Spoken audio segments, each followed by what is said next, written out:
How's it going, guys? Tony here. Today we're going to take a look at Shining Force 1, one of my all-time favorite Sega games ever. We're going to see if this game belongs on the Sega Genesis Mini.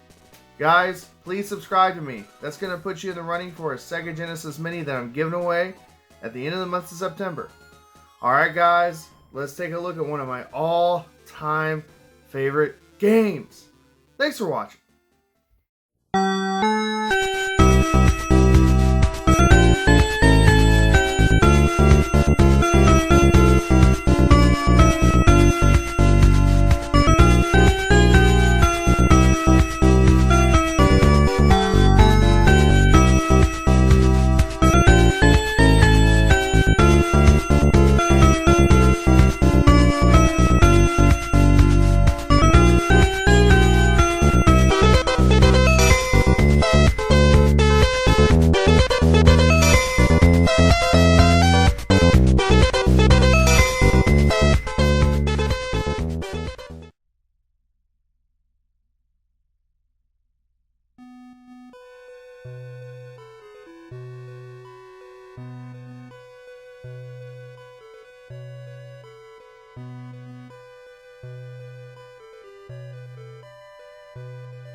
Oh man, I am super excited for this one. One of my all-time favorite Sega games. No, scratch that. One of my all-time favorite games, period. Shining Force. Produced by Sega in 1992, this turn-based tactical RPG will give you more bang for your buck on the Sega Genesis Mini with the amount of hours you can sink into the game. I can easily put in between 25 and 30 hours into this great RPG. You, on your first playthrough, anywhere between 40 and 50 hours. Gameplay of this game is pretty simple, with your characters taking turns attacking enemies on a grid-like map. Your characters can attack, cast spells, or use items. Also, your characters in Shining Force can gain experience points to increase their stats. Eventually, you'll be able to change the class or rank of your characters after they reach level 10.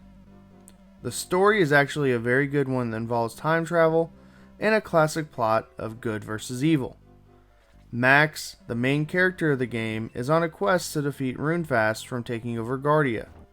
Eventually you will unravel the true story with Dark Soul trying to revive the Dark Dragon of old. You and your Shining Force are called forth to stop Dark Soul and the revival of the Dark Dragon.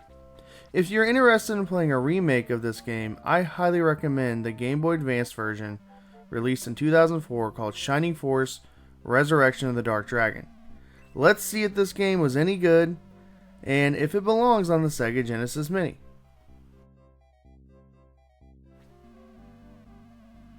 Does Shining Force belong on the Sega Genesis Mini? Shining Force was an excellent RPG series for Sega back in the 90s and belongs on the Sega Mini based on how many hours of gameplay you can get out of this awesome title. This RPG, along with Phantasy Star 4, are excellent choices to have on the Mini because of how good they are and how rich the stories can be. I do have one beef with Sega, and how are you going to release Shining Force 1 and not release Shining Force 2 on the Sega Genesis Mini? Shining Force 2 is considered to be far superior than 1, and also you're going to get more hours of play on the Sega Mini if you added one more great RPG. Shining Force is a Sega IP, so there's no excuse for excluding it here. I have numerous ways to play Shining Force 2, but that is besides the point. You can actually play Shining Force 2 on the Sega Genesis Classics on the PlayStation 4, Nintendo Switch, Xbox One, and Steam. I also highly recommend the PlayStation 3 and Xbox 360 Sega Genesis collection. It has Shining Force 1 and 2 on it. So in short, Shining Force 1, it is necessary to have on the Sega Genesis Mini But there is a glaring hole without Shining Force 2.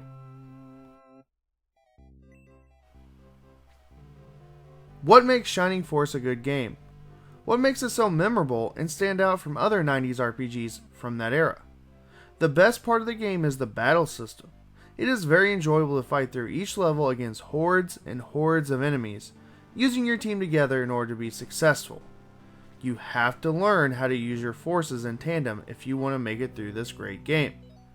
I love putting a tank character as bait to absorb damage, and then using my magic users or archers behind enemy lines.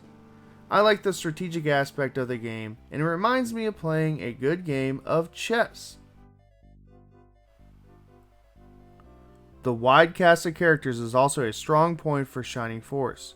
You can recruit soldiers to your Shining Force to keep getting stronger and stronger.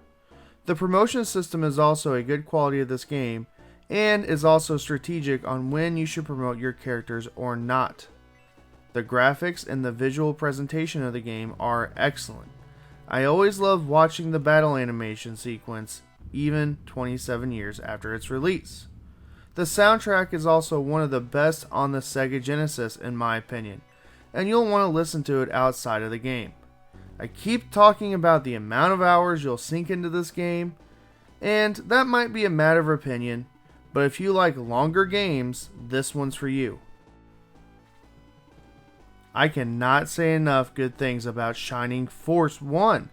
Just go play it, especially if you are a fan of Fire Emblem games. What are some of the bad qualities of Shining Force 1? Well, it isn't Shining Force 2.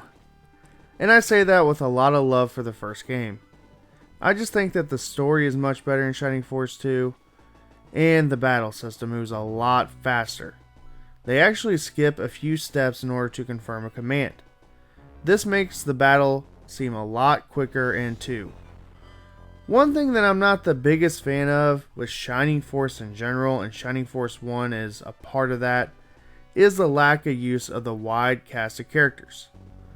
I think that they could have used them in the story more and developed the characters just a little bit more.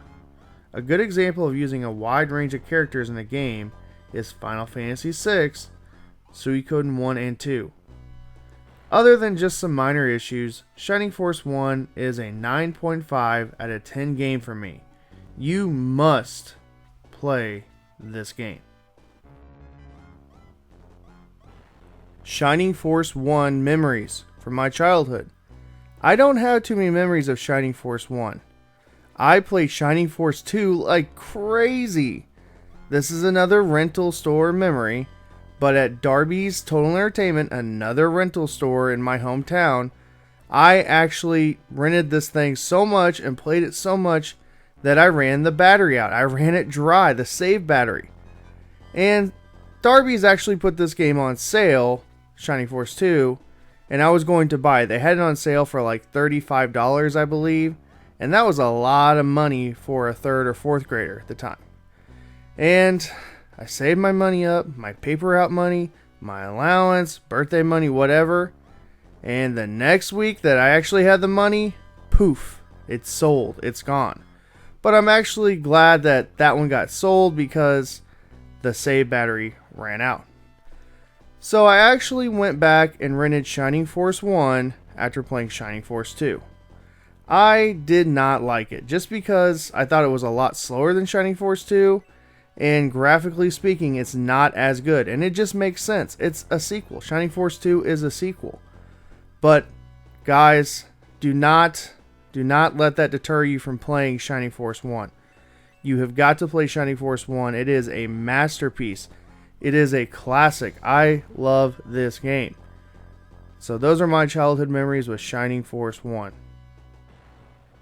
In conclusion, you have got to play Shining Force 1 somehow, some way, on the Sega Mini, on the Sega Genesis Classics, on some kind of compilation, or on the physical on the Sega Genesis. It is a must play if you're an RPG fan. If you're into tactical RPGs, you've got to play it. It is so good. It belongs on the Sega Mini, and I hold it very, very dear to my heart.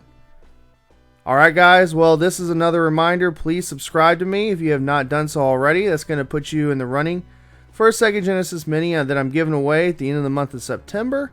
Guys, I hope you've been enjoying this Sega Genesis month. It's been a lot of fun for me, a lot of work, but it's worth it.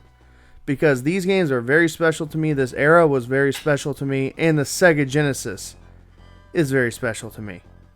Alright guys, thank you for watching, and I hope you have a great rest of your day.